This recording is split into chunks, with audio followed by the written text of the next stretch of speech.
Okay, there has been several questions regarding the Blizzard snow tube, so I thought I would take the opportunity to explain what an actual tube looks like and how they actually operate.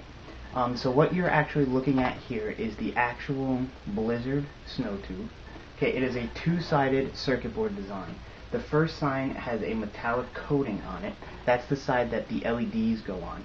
Okay, the reason being is so that it reflects the light out forward. They're actually pretty good at showing the light on either side as well. These LEDs have a nice viewing angle. On the reverse side, all the actual components go on here.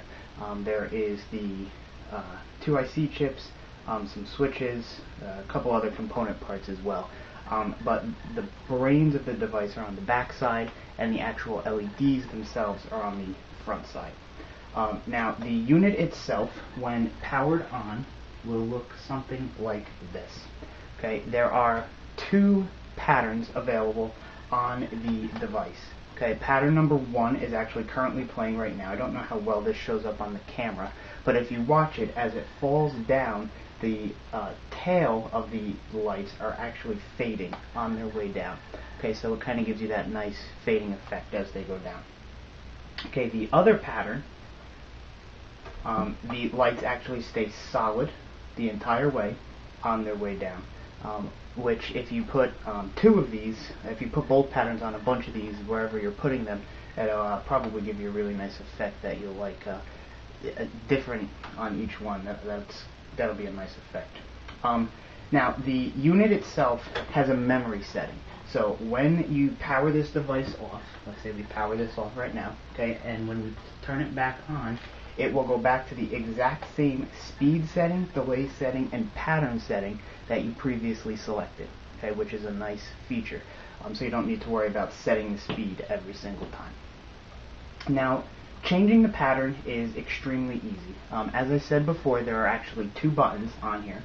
Okay, the button on the left-hand side is for the speed. The button on the right-hand side is for the delay.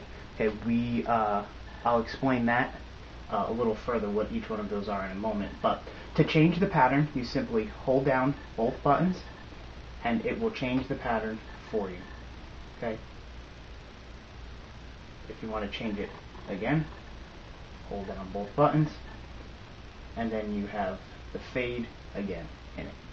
Now, as I stated before, there are two, a speed button and a delay button. Okay, what the speed button does is actually control literally what the speed of the fall is. Okay, how fast it falls. Now, if you also notice, as it falls down, it then goes off for a moment and then turns back on. Okay, that's the delay, how long this actually stays off for. That's what the second switch is for. Okay, so let's say we want to speed this up a little bit.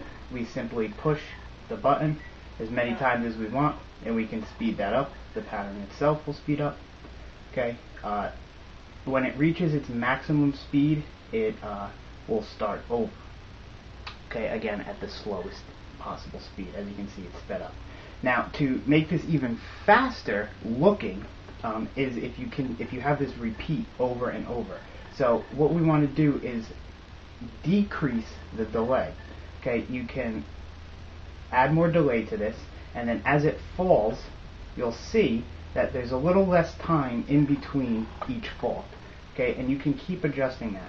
There's actually well over 300 levels of delay speed, and there's over 250 levels of fall speed, which is a nice feature.